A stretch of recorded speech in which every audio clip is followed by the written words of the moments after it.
the weight of guardianship. The night after the confrontation with the children's father did not bring rest. The rain had ceased, leaving the estate shrouded in a damp mist, but inside the mansion the air felt as taut as a bowstring. Jacob sat in his study long after midnight, the glow of the desk lamp spreading across papers he hadn't truly read. Contracts, reports, and profit analyses lay before him, but their numbers blurred, meaningless against the echo of the man's voice at the gate. "They are mine." The words carried not only threat but inevitability, for Jacob knew the world outside his walls thrived on blood ties, on papers stamped with seals, on courts that cared nothing for love or abandonment. He had money, influence, and power enough to crush rivals in boardrooms, but when it came to matters of family, the law spoke a language even his wealth could not rewrite entirely. He leaned back in his chair, fingers steepled, staring at the portrait that hung above the fireplace. It was not of himself. He hated such vanity, but of the cliffside home where he had once lived with his wife and son, painted years before it burned into memory. The brushstrokes captured laughter and sunlight, two things that had vanished from his life the night they were taken, and now, without his permission, those same ghosts had returned in the form of children who were not his own, carrying with them both the agony of remembering and the impossible whisper of healing. His heart told him to hold them close, but his mind, trained to survive, warned of disaster should he let his walls fall further. Upstairs, the house breathed differently. Where once it had been a tomb, now it exhaled softly in the rhythm of slumbering children. Maya had settled them into the south guest suite, transforming its sterile luxury into something lived in, something human. The boy had finally released his toy car to the nightstand. The girl curled around her doll as if it were a shield, and the baby slept with a faint whistle in his chest, steady after the hospital scare. Maya herself had not allowed her body full rest. She sat in a chair near the crib, eyes closed but posture vigilant, as though willing herself into half-sleep so she could rise at the slightest whimper. She had carried burdens all her life, work, sacrifice, survival, but never had she carried them beneath a roof like this, surrounded by marble and crystal and the weight of an empire's gaze. Yet despite the pressure, she looked at peace when she glanced at the children, for love had taught her to find peace even in exhaustion. The staff had become an unspoken chorus of support, although not all in harmony. Mrs. Kerr moved through the halls like a watchful guardian, ensuring the children lacked nothing and slipping small kindnesses into their routines. Pike, however, remained uneasy, his soldier's instincts unsettled by the unpredictability of the situation. He respected Jacob too much to question his decision openly, but his clipped movements and constant glances toward the gate cameras betrayed his unrest. To him, every child's laugh was a distraction, every unverified visitor a breach waiting to happen. He saw the father not as a problem solved, but as a problem deferred, and in his world, deferred problems always returned sharper. By morning, the tension could no longer hide beneath the trappings of routine. Jacob descended to the breakfast table expecting to find his solitude intact, but instead the children were already there, small figures in oversized chairs, bowls of oatmeal before them. Maya hovered nearby, refilling a glass of milk, her uniform crisp despite the fatigue etched around her eyes. The boy looked up first, cautious yet respectful, and gave a quiet, "Good morning, sir." It was not loud, but it was steady, a gesture of dignity from a child who had lost too much too soon. Jacob felt something shift in his chest, an echo of mornings long gone when a different boy's voice had greeted him the same way. He sat, forcing himself into the role of observer, but the meal was not one-sided. The girl, emboldened by her brother's courtesy, leaned forward and asked if the flowers in the vase came from the garden outside. Jacob's first instinct was to dismiss the question, but something in her curiosity, innocent and without calculation, compelled him to answer. "Yes," he said, his voice even. "Hydrangeas. They bloom stronger when the soil is acidic." The girl blinked, surprised at the detail, then smiled shyly as though she had discovered a secret passage into the stern man's world. For a brief moment, the dining room felt less like a battlefield and more like a place where lives could grow. But the fragile peace cracked when Pike entered with his tablet, his jaw set. "Sir," he said, ignoring the children, though they froze at the sharpness in his tone, "we've received notice. The father filed a petition with family court this morning, Emergency hearing scheduled for 48 hours from now. The words fell like hammers, breaking the air. Maya stiffened, her hand trembling slightly as she set down the milk. The boy gripped his spoon too tightly, oatmeal dripping forgotten back into the bowl. Even Mrs. Kerr, who entered quietly with fresh bread, stopped mid-step. Jacob's eyes darkened, his entire being recoiling at the intrusion of bureaucracy into the fragile sanctuary that had begun to form under his roof. He knew what this meant. Scrutiny, legal battles, media speculation. His fortress had always been enough to shield him from such invasions, but this time, the storm targeted children whose only crime was to need protection. He rose slowly, his voice measured but cold. Prepare everything. Lawyers, records, testimony. No one drags those children from this house unchallenged. Pike nodded curtly, but Maya stepped forward, her eyes burning. Mr. Thornton, she said, her voice steady though her heart thundered. I thank you for your protection, but these are my sister's children. If the court demands a guardian, that should be me. Not him and not even you. The last words slipped out before she could restrain them, but they carried truth. She did not doubt Jacob's care, but she knew the courts would not see a billionaire's sympathy as legitimate guardianship over blood. Her words were not meant as defiance, but as a declaration of responsibility, the weight of family pressed upon her shoulders. Jacob looked at her, his expression unreadable. The room seemed to contract, every pair of eyes shifting between the two. Then in a voice quieter than anyone expected, he said, Do you think I do this for control? Do you think I want to collect them like possessions? He paused, the tremor in his voice betraying the storm within. I do this because I know what it means to lose a child, Maya, and I will not watch it happen again if I have any power to prevent it. The confession silenced the room. Even the children seemed to feel its gravity, their small faces solemn. Maya's eyes softened, the fire in them tempered by understanding. She had suspected his past carried shadows, but to hear him speak of it stripped away the final barrier between them. In that moment they stood not as employer and maid, but as two souls scarred by loss, bound by the same determination to protect what innocence remained in their reach. The day passed in preparation. Lawyers were summoned, documents drafted, testimonies written, but beneath the legal armor something else was being built, something invisible yet undeniable. The children began to drift into Jacob's presence without fear. The boy asking him about the strange machines in his garage, the girl showing him the drawings she had made of the garden, the baby reaching for his finger with an unthinking trust that left him shaken. The staff adjusted seamlessly, no longer whispering in doubt but moving with purpose as if they had silently chosen sides. And Jacob himself felt the weight of a truth he could not ignore. These children had already carved themselves into his life, whether the law recognized it or not. That evening, as the sun set in streaks of gold and crimson, Jacob stood on the balcony outside his study. The mist had lifted and the estate stretched wide and still beneath him. Maya approached quietly, her presence felt before it was heard. She stood beside him, the wind tugging at her hair, her gaze fixed on the horizon. For a long time they said nothing, but the silence was not empty. It was full of unspoken resolve, of fears acknowledged and battles ahead. Finally, Jacob spoke, his words low but unyielding. When we stand in that courtroom, they will try to strip away everything that matters. They will ask questions that make love sound like weakness, but I will not let them diminish what you've done. You are their guardian, Maya. But if you will allow it, I will be your shield. Her eyes shimmered, but she did not cry. She nodded once, a gesture heavy with trust. Then we fight together, she said. And in that moment, under the last light of day, an unspoken pact was sealed. Not of wealth or power, but of hearts unwilling to let innocence be torn apart again. The gate of choices. The storm had begun to fade into a steady drizzle, but the tension in the mansion pressed heavier than any thundercloud. The sound of rain dripping off the iron gate seemed to punctuate the silence in the great hall, every drop echoing like a countdown. Jacob Thornton stood at the console where the gate release waited beneath his hand, his shoulders squared but his mind burning in conflict. The face beyond the gate was pale, desperate, and unmistakably marked by regret. The man standing there was no stranger. This was the absent father, whose negligence had carved holes into the children's lives long before tragedy stole their mother.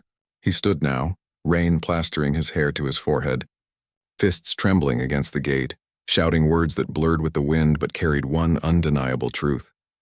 He wanted his children. Maya stood frozen halfway down the staircase, the baby in her arms stirring at the sharpness in the air. Her eyes were wide, a storm of fear and fury colliding behind them. But she held herself tall, unwilling to retreat.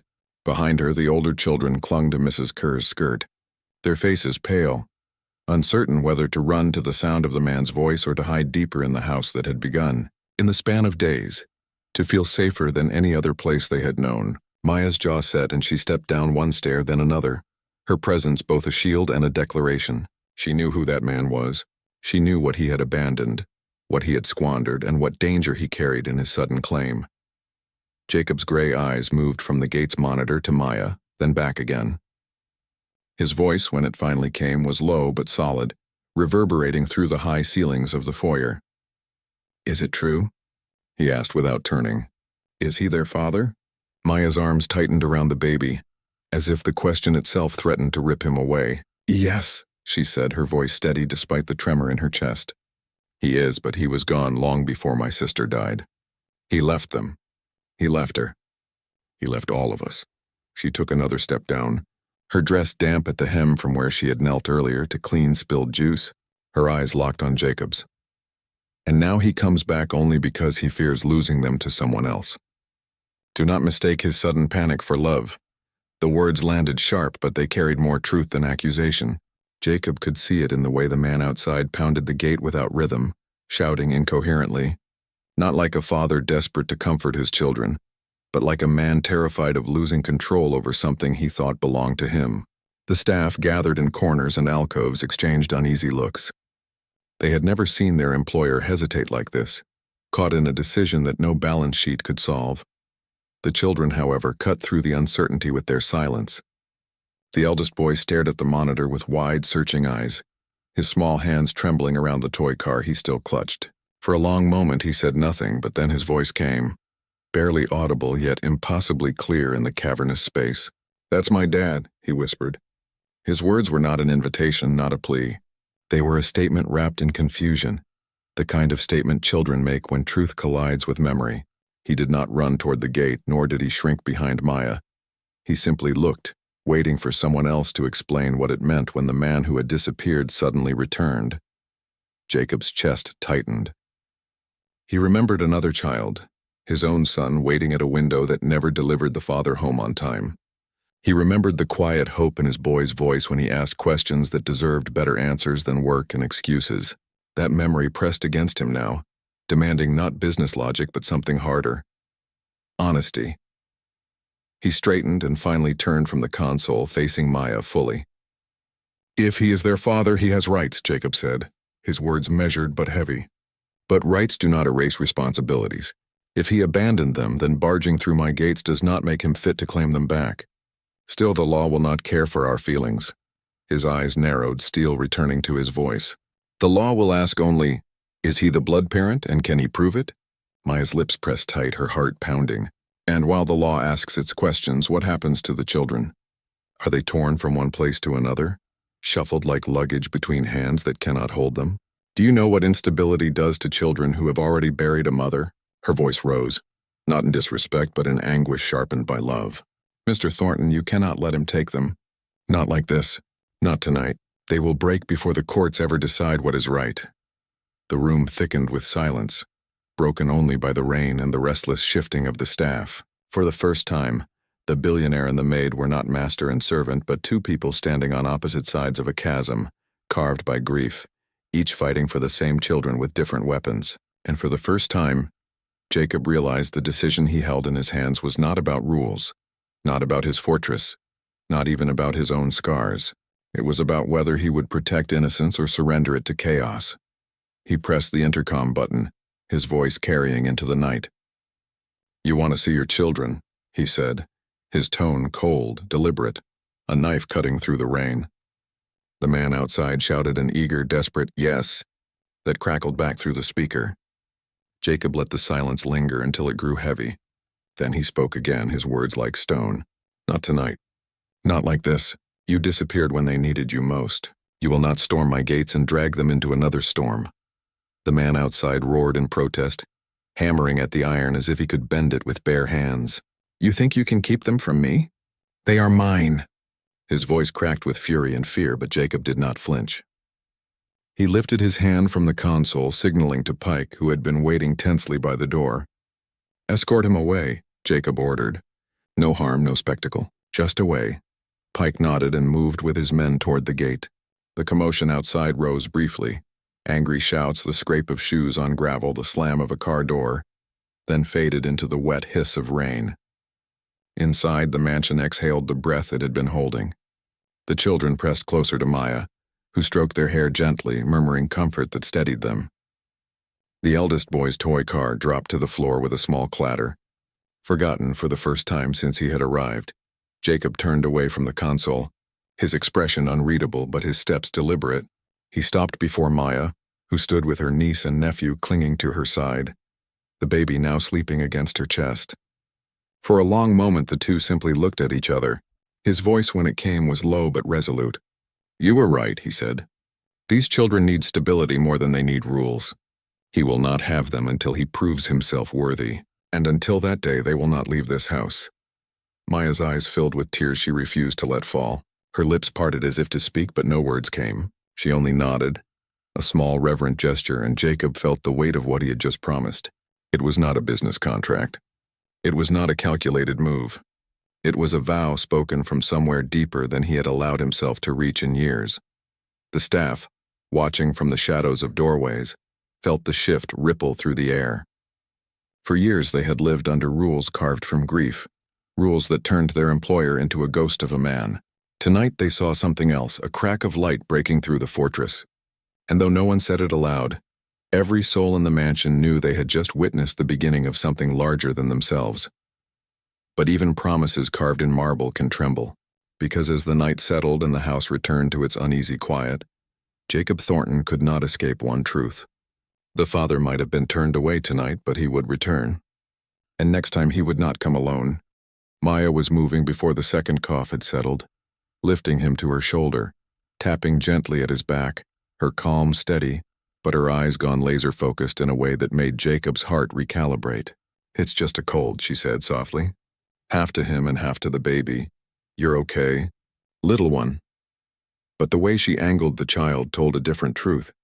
She was measuring, assessing, deciding whether this was old fear wearing new clothes or a line she would not allow to be crossed. Jacob had lived through 1,000 corporate crises that taught him the choreography of urgency, but none of those had involved a child's breath counting down the length of a hallway. "Hospital," he said, already turning toward the door. "Now." Mrs. Kerr had the go bag in her hands before he finished the word. Pike, summoned by the internal radio, met them at the landing with a flashlight and a question that did not waste itself on optics. The eldest boy took his sister's hand. The sister clutched the doll. Maya held the baby curled against her as if she could teach him how to breathe by example. The corridor lights came fully alive a second later when the generator caught, and they moved as a single body through the house that had never seen a procession like it. Billionaire, maid, children, housekeeper, guard, all tied together by a thread of purpose stronger than any contract he had ever signed. Rain drilled the driveway in a wild, silver curtain flattening the hedges into dark humps. Jacob slid behind the wheel of the armored SUV before anyone could offer to drive. The steering wheel felt like a fulcrum in his hands, a test set by a ghost. It had been years since he had driven in weather like this. Years since he had allowed himself the position of responsibility that could not delegate blame. He checked the mirror. Maya in the second row seat, the baby upright against her. The children wide-eyed but quiet under Mrs. Kerr's murmured promises, and the past rose like a road mist, hinting at the cliff switchback where everything he loved had fallen through the world. He gripped the wheel until his knuckles bleached, then did the only brave thing he could. He put the car in gear and eased them out into the storm, carrying lives that were not his, deciding to do it anyway. The drive was a liturgy of small decisions. He chose the longer route with gentler curves rather than the faster expressway, because safety travels slow and does not apologize. He braked early, acceded to wind that shoved at the chassis like a rude acquaintance, and ignored the voice in his head that said he had no right to hold these seconds in his hands. At a red light that blinked uncertainly above a flooded intersection, The eldest boy leaned forward just enough for his voice to reach. "Sir?" Jacob glanced into the mirror. The boy's fingers still held the toy car, but his face carried a steadiness that had nothing to do with toys. "Thank you for driving," he said. "Not I'm scared. Not will he be okay. Thank you for driving." Jacob had to look away from the mirror to keep from breaking the line of the lane. "You're welcome," he answered, and his voice did not break. It filled the car with something larger than politeness, something that made the girl exhale like someone who had been holding a note too long. At County General, the triage nurse took one look at the baby's breath and waved them through. The emergency room, under bright lights and clean smells that failed to disguise the fact that pain had been through every door, moved around them with precise kindness. A respiratory therapist appeared, stethoscope already warm. A pediatrician, with the calm of someone who had learned how to tell the truth without stealing hope, followed. Forms were placed on clipboards and slid toward hands that did not have time to sign. Jacob reached for the paperwork and felt, absurdly, that the pen weighed as much as a bar of lead. Guardian, relation, authorized decision-maker? The lines asked a technology of belonging he did not own.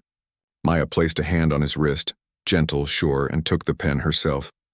"I'm the aunt," she said to the nurse, not looking at Jacob, and began filling the blanks with a clarity born of 1,000 little wars no one had paid her to fight.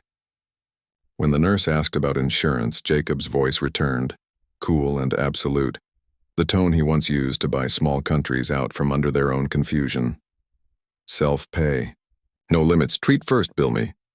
He slid a black card and a driver's license across the counter. The nurse nodded without surprise. Hospitals learn early that money is a language, but grace is another. The diagnosis arrived with relief enough to make knees weak. Bronchiolitis aggravated by cold air and fatigue. Not catastrophic, not rare, frightening, but manageable. A nebulizer treatment, oxygen monitoring, a few hours of supervision, then home with a plan. Home.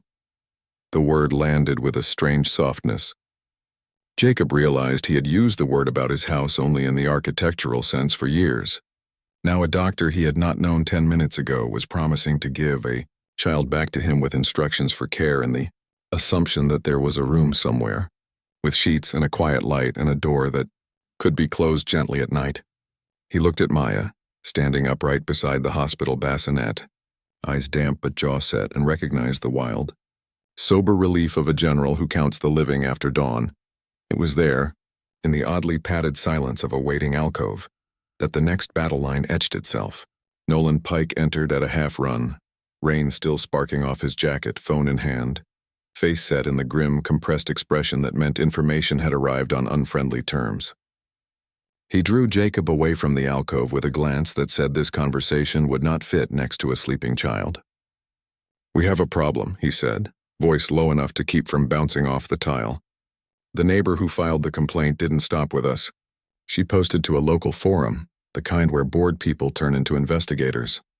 'Billionaire harboring unknowns,'" he read from the screen, contempt sharpening his consonants. "She snapped a photo of the service gate when we left. Plate is blurred, but the gossip won't care. A freelance reporter DM'd the account. She's sniffing for a story." He lifted his eyes. "Sir, we need a decision. Either we remove the children quietly tonight to a temporary placement before this becomes oxygen, for a narrative we can't control, or we prepare to plant our feet and own it. Own it." The phrase hovered between them like a dare. Jacob looked past Pike toward the alcove where Maya paced slowly with the baby against her shoulder, humming in the low subconscious loop of mothers and aunts who learned songs before they learned bargaining, and toward the chairs where the older children sat with Mrs. Kerr, who was teaching them a small solemn game with hospital wristbands. He saw the contour of a choice that would not allow him to be two men at once. The old rules, the roots that had kept grief from finding him by day while it hunted him at night, offered him one way out: remove the variables, restore the perimeter, let money receive the softening language of charity, while the heart kept its old locked script. The other route was uncharted, not because it had never been walked by anyone, but because he had refused to walk it since the cliff on the Utah road. That route meant names on forms and hands at small backs and alarms set for breathing checks at 2 a.m. It meant the neighbors' anger and the forum's appetite and reporters with cameras that believed children looked like stories. It meant gaining what he had sworn to protect himself from wanting. "Prepare," he said, shocking himself with the steadiness that came with the word. as if his body recognized the cadence of a command that used to matter. Whatever they say, we will not be ambushed. We will tell the truth if asked. We will say a woman who works in my home experienced a family tragedy, and I offered shelter until proper arrangements can be made. We will not let anyone point a camera at the children. We will not shame grief for not making an appointment. Pike searched his face for the hedge, the exit ramp, the disclaimer that could convert this into a temporary PR posture. None came. He nodded once, respect untangling silently from habit. Understood. It should have ended there.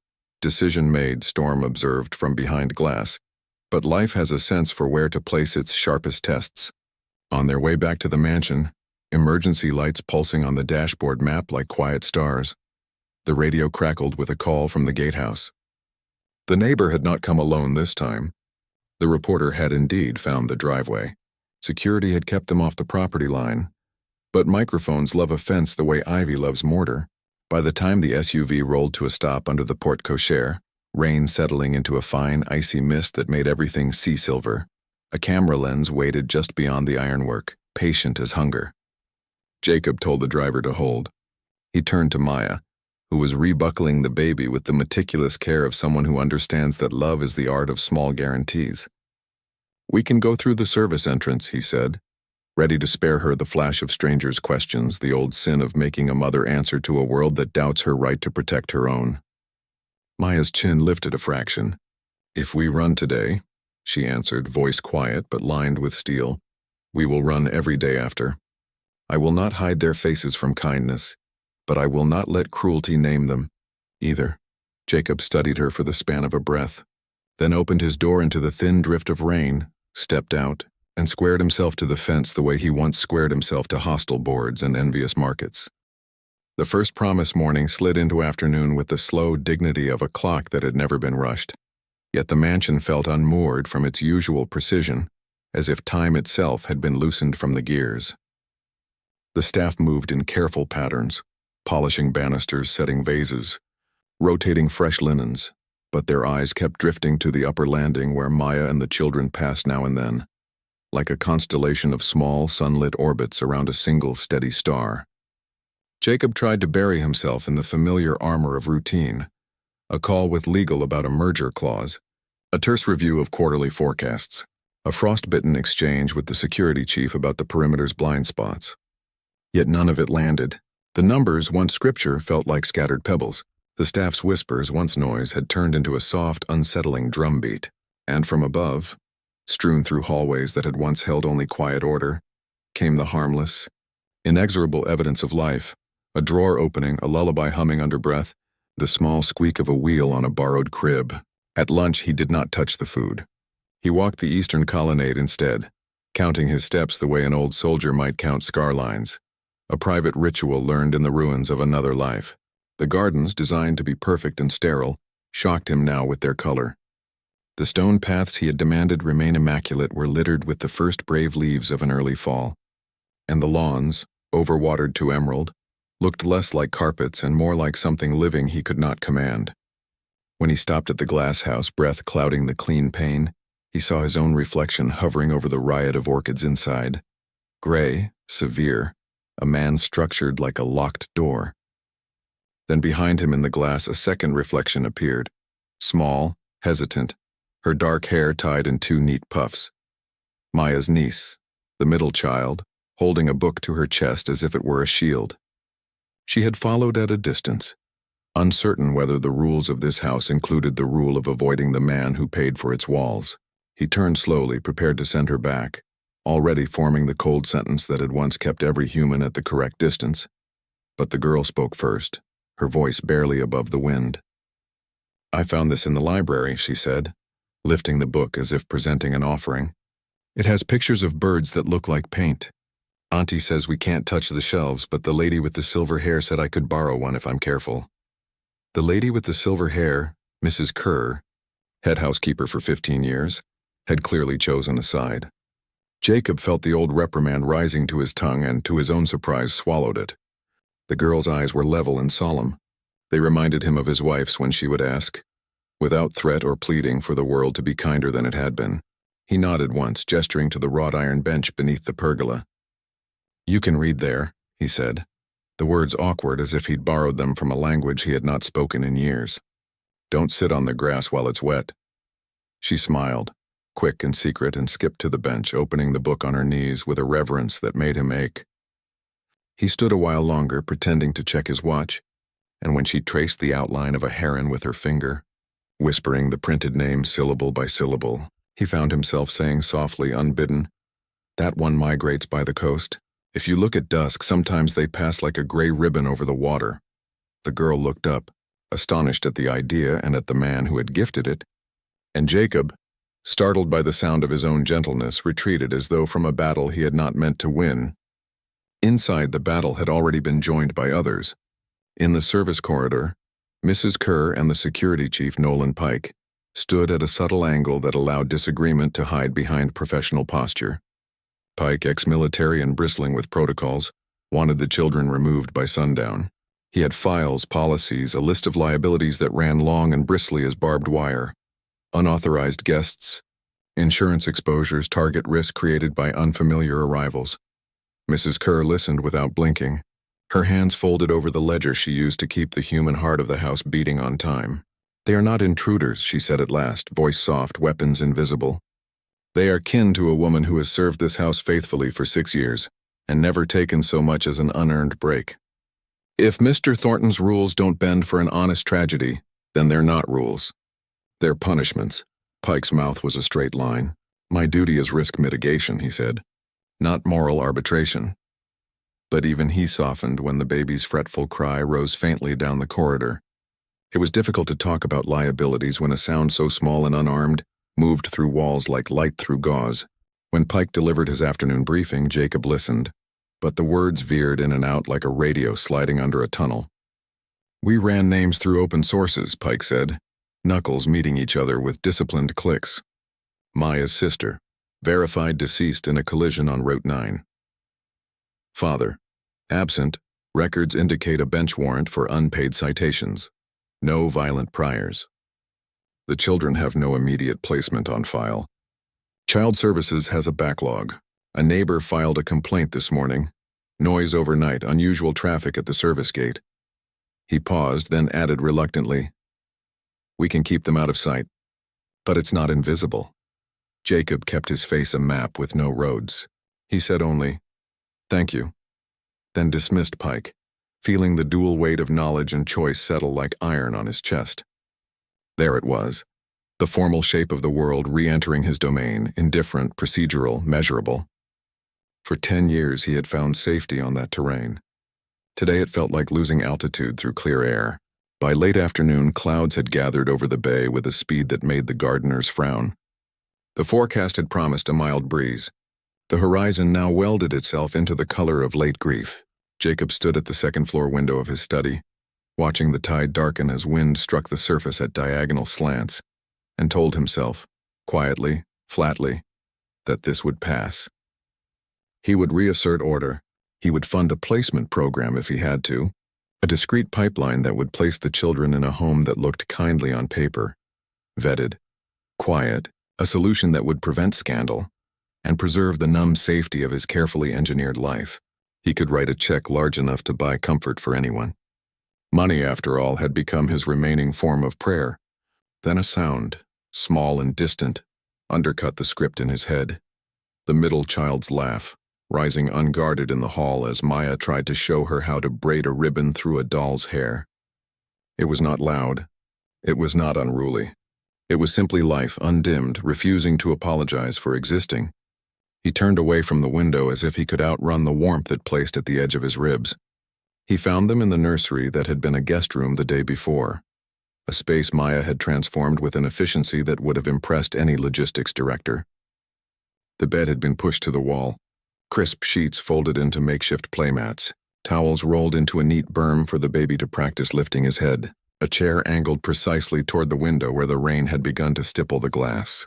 Maya sat on the floor with her back straight, and her shoulder bandaged neatly by Mrs. Kerr's practiced hands. The eldest boy traced a racetrack on one of the folded sheets with his toy car. The girl coaxed a mismatched pair of dolls into attending a formal tea. The baby made small exploratory sounds that felt like questions answered by air. All of it, The fragile kingdom of stitched-together safety was so ordinary and so impossible inside the perimeter of his old vows that Jacob had to grip the doorframe to keep from swaying. Maya looked up, reading his face in a single glance that was neither challenge nor plea, only clear attention. "We'll be out of your way by bedtime," she said, and he heard the quiet truth under the courtesy. She was exhausted, yes, but she had carved a boundary for the children's sake, not his. "What do they need?" he asked, and the room stilled. The boy's car stopped mid-curve. The girl's hand froze above the porcelain cup.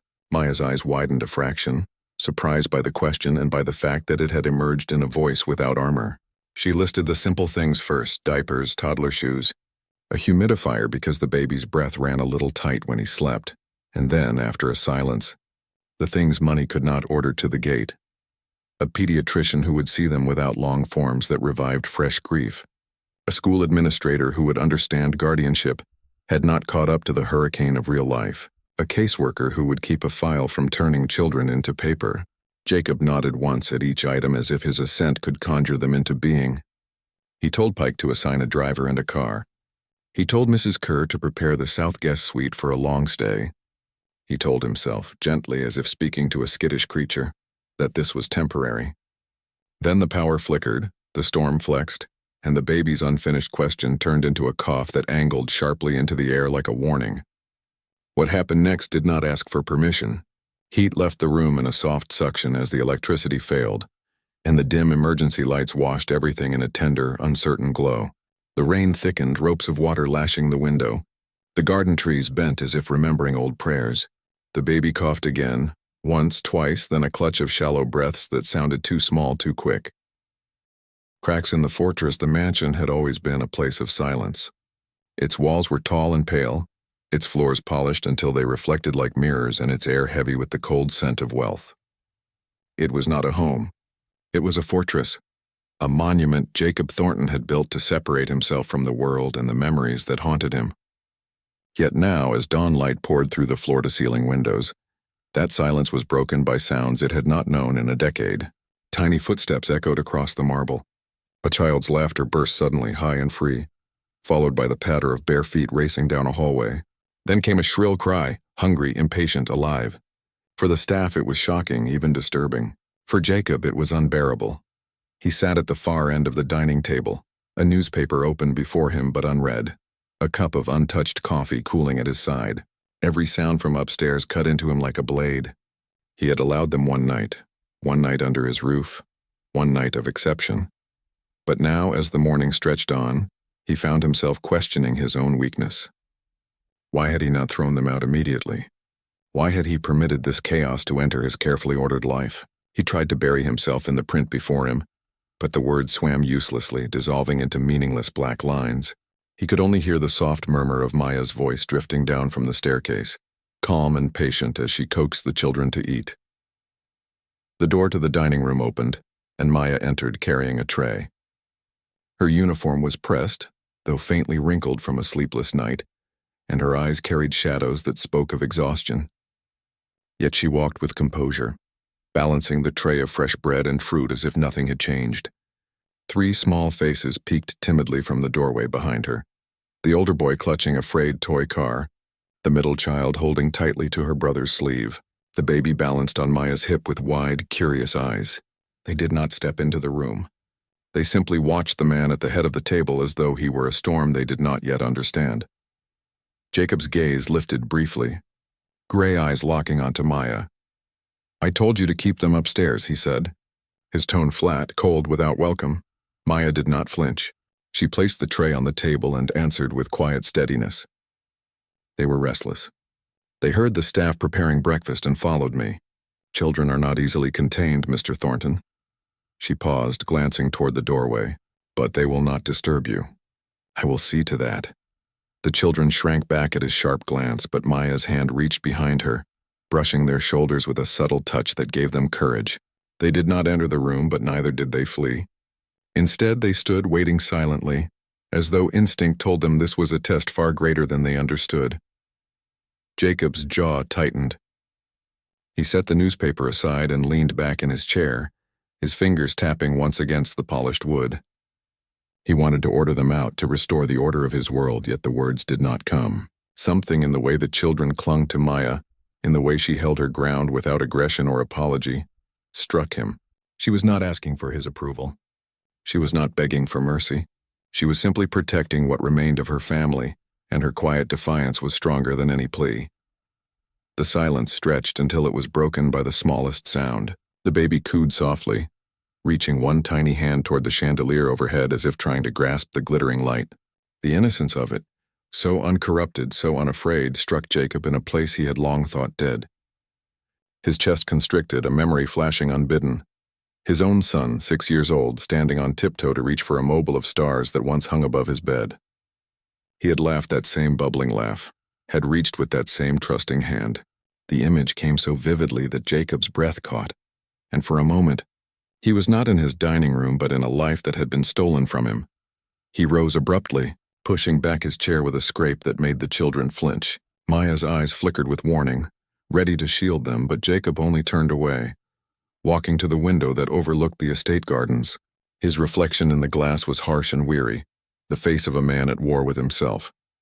He pressed a hand to the cold pane, the tremor in his fingers betraying what his voice would not. "You think they are safe here?" he said quietly, not turning. "But nothing is safe. Not in this world.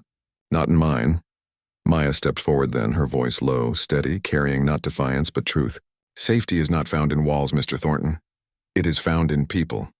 In the choices we make to protect one another. You locked your doors to keep out pain, but all you have done is lock it inside. These children, they are not the threat you believe. They are a chance. Perhaps the only one you will get." The words lingered in the air, and though Jacob wanted to dismiss them, to reject them as the naive idealism of a maid who did not understand the cruelty of life, he could not, because deep inside, beneath layers of rage and grief, something within him knew she was right. He had built a fortress not of stone but of fear, and for 10 years he had lived in its shadow. Yet here, in the innocent faces of 3 children, was the first crack in its walls. From the doorway came a timid sound. The little boy, the eldest of the 3, stepped forward just enough for his voice to carry. "Sir," he whispered, clutching his toy car tightly, "thank you for letting us stay last night."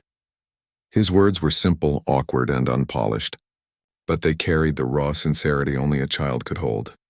Jacob turned, stunned. No one had thanked him in years, not like that, not without expectation, not without calculation. For a moment he could not speak. His lips parted, but the sound died in his throat. He looked at the boy, then at Maya, then back again, and though no one in the room would admit it, a silence fell that was not the cold silence of fear but something else, something fragile. It was the silence of possibility. The walls began to crack. The mansion, built like a fortress of marble and glass, had never felt so fragile. The echo of shattered crystal still clung to the air, but it was the sound of the children's soft whimpers that lingered in Jacob Thornton's mind. He stood motionless in the center of his empire, the empire he had built out of grief and iron discipline, and for the first time in years, he could not command the silence. The rules he had carved into every corner of his home, no visitors, no risks, no attachments, suddenly trembled in the face of a truth he could not deny. Children, innocent and frightened, sat huddled together on his furniture, while Maya, his maid, his employee, his shadow, stood before him with blood on her shoulder and fire in her eyes. Jacob had seen that look before, long ago, in the mirror of his wife's gaze when she refused to let danger break their family. It had been a look of defiance laced with love, a refusal to surrender to cruelty or fear. Seeing it again, after burying it beneath years of business meetings, iron contracts, and lonely nights, struck something raw within him. But rage was safer than memory. Rage was easier than pain. He clenched his fists, his voice low but trembling. "Maya," he said slowly, as though every syllable was made of glass, "do you understand what you've done? You've broken the one rule this house was built on. No outsiders, no intruders, nothing that can hurt what remains." His tone was not the explosion it had been minutes earlier. It was quieter, almost unsteady, but no less dangerous. The staff watching from the corners of the room exchanged worried glances. They had seen their employer furious, cruel, even ruthless, but never this conflicted, never this close to breaking apart. Maya drew a long breath. Her arms tightened around the baby she held. and she shifted to shield him from Jacob's gaze as though she expected him to tear the child from her hands. Her dark skin glistened faintly where the shard had grazed her, but she did not wince, did not falter. Her voice when she spoke was clear and steady, carrying the weight of someone who had already faced the worst the world could throw at her. "Mr. Thornton," she said, "if you wish to dismiss me, do it. If you want me gone, I will leave. But these children are not negotiable. They are blood, they are family, and right now they are all I have left. Their mother is gone. Their father is gone. I will not abandon them to the streets, not for a rule, not for a paycheck, not for anything." Her words struck like hammer blows. The staff gasped quietly, some out of sympathy, some out of fear for her audacity. No one had ever spoken to Jacob Thornton like that. Most employees would have begged, apologized, promised never to make the same mistake again. But Maya stood her ground, her chin raised, her gaze steady, a maid speaking to a billionaire as if they stood on equal ground. And in that moment, though he hated to admit it, Jacob respected her more than he had respected anyone in years. But respect was not permission. His face hardened again, his jaw clenched, and he turned his back on her, pacing toward the bar at the edge of the room. He poured himself another bourbon with hands that trembled more than he cared to reveal. The amber liquid caught the light as he lifted it, but he did not drink. He stared at it as if the answers to his torment might swim to the surface. Behind him, the children whimpered again, one coughing, another tugging gently at Maya's dress, seeking comfort. The sound pierced through his thoughts, dragging him back to that night in Utah. The ransom note, the police sirens, the cliffside flames. His hand shook so violently that the bourbon sloshed over the rim, dripping down his knuckles. He slammed the glass down on the counter and whirled around, his eyes blazing. "Do you have any idea what danger is, Maya? Do you know what happens when strangers are allowed into your life? You think you are saving them, but you are opening the door to chaos, to tragedy, to grief that never ends. I know what it means to lose everything in a single moment.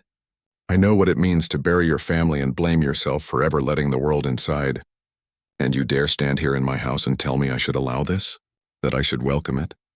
His voice cracked on the last words, and for the first time in decades it was not just fury. It was anguish, naked and unguarded. Maya's lips parted slightly, her eyes softening. She had never heard him speak of loss before. The staff whispered among themselves, stunned. Few even knew Jacob had once had a family. Rumors had drifted like smoke, an accident, a tragedy. But he had locked away his life so completely that even his most loyal employees had stopped asking. Now the truth bled out in his rage, and the walls he had built trembled under the weight of it. Maya stepped forward slowly, carefully, as though approaching a wounded animal. She did not dare speak of his pain, not yet, but her voice carried quiet conviction. "Mr. Thornton, you believe these children bring danger? You believe they will tear down the walls you've built. But look at them. They are not enemies. They are not chaos. They are innocent. They need safety, yes, but they also need love. You can lock every door in this house, you can shut out the world, but what you are really shutting out is the one thing that might heal you." Her words hung in the air like a challenge, and for a moment Jacob could not breathe. He wanted to shout again, to silence her, to send her and the children away so the order of his life could remain untouched. Yet when he looked at her, standing tall despite her uniform, despite the blood on her shoulder, despite the weight of 3 children clinging to her, he saw something that shook him to his core. Courage born from loss, resilience carved from grief. He saw the woman he had overlooked all these years not as a maid, but as a guardian, a protector, a fighter who had chosen love over fear. The bourbon glass tipped, spilling onto the counter, forgotten. Jacob's voice, when it finally came, was hoarse, uncertain. "Get them out of my sight," he whispered, but his words lacked conviction. "Take them upstairs. Keep them out of my way. For now." Maya's shoulders dropped slightly, a breath of relief escaping her lips. She nodded once, respectful yet unbroken. She turned, guiding the children toward the staircase, her steps steady though her knees ached from exhaustion. The staff parted in silence as she passed, some staring in awe, others in disbelief.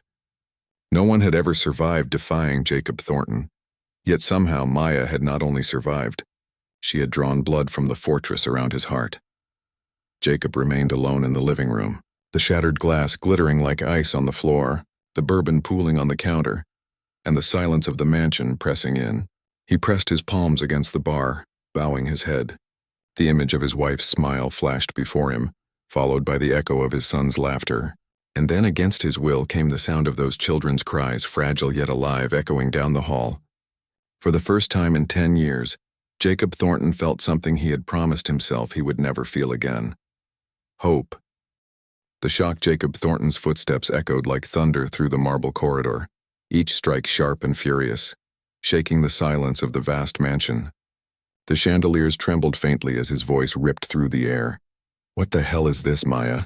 He stopped at the doorway to his living room and his eyes widened in disbelief. What he saw shattered every sense of order he had fought so hard to build. The billionaire's living room, normally a shrine of perfection, polished stone floors, crystal vases, priceless art, was filled with children. 2 toddlers sat on the white leather sofa, their tiny shoes leaving marks on fabric worth more than their entire wardrobes. A little boy clutched a toy car that clearly wasn't from Jacob's house. 2 baby cribs had been wheeled into the space, bottles of milk scattered across the coffee table, and in the center of it all stood Maya Williams, his maid, his quiet, obedient employee, balancing a baby on her hip with one arm and holding a bottle of milk with the other. She froze when she saw him, her dark eyes steady but heavy with exhaustion. Jacob's jaw tightened, his voice cracked like a whip again, louder this time. "Are those children in my house?" The staff nearby stiffened. A gardener paused outside the glass doors. The cook stopped mid-stir. Even the guards looked in. Everyone in the estate knew that Jacob Thornton lived by one rule: no strangers, no visitors, no chances. And this was a betrayal of the highest order. Maya swallowed hard, but her voice didn't shake. "They're my nephews, sir." Jacob blinked as though she'd spoken nonsense. His gray eyes narrowed. "Your nephews? Since when did this house become a nursery? A damn orphanage?" The baby in her arms stirred, whimpered, then began to cry. Maya gently rocked him, shielding his tiny head with her hand, and for a moment she didn't answer. When she did, her tone was calm, firm, almost defiant. "Since last night, Mr. Thornton.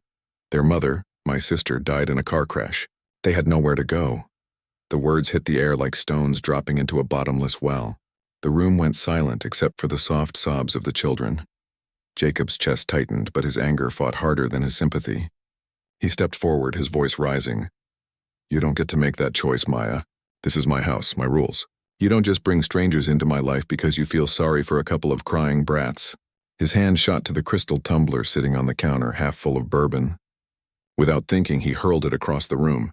The glass exploded against the wall. Shards rained across the polished floor like frozen lightning. A sharp piece grazed Maya's shoulder, cutting her dress, but she didn't move. She only turned, cradling the baby tighter, shielding him from the spray of broken crystal. The other children shrieked in fear, clinging to each other. Outside, a staff member whispered, "She's finished. He'll fire her on the spot." Another muttered, "I can't believe she brought children here. He'll destroy her." Jacob stood frozen, chest heaving, his gray eyes blazing with fury.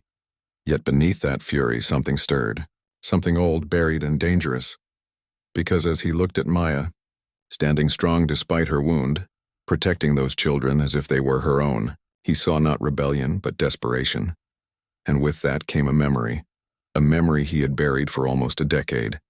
The flames, the wreckage, his wife's laughter silenced forever, his 6-year-old son's empty car seat, the ransom note he had paid in full, the police chase gone wrong, the vehicle tumbling off a cliffside road in Utah, the coffins, the silence. That was why he had locked his gates, why he had rebuilt his life into steel and rules. No visitors, no risks, no pain. Yet now, standing before him, his maid, a woman he had barely noticed all these years, was daring to defy those rules. Not for herself, but for children who had no one else. Maya's voice cut through the storm in his head. "I'm sorry, Mr. Thornton," she whispered, her back straight, her arms shielding the crying baby. "I didn't mean to break your rules, but I couldn't let them sleep on the streets. They're just children." The billionaire's hand trembled. His breathing slowed. His eyes locked onto hers. For the first time in years, Jacob Thornton didn't know whether to scream, throw her out, or thank her. The mansion, so often silent, now trembled with the sound of tiny sobs. And for the first time in a decade, the billionaire felt something he thought had died long ago, a crack in the walls around his heart.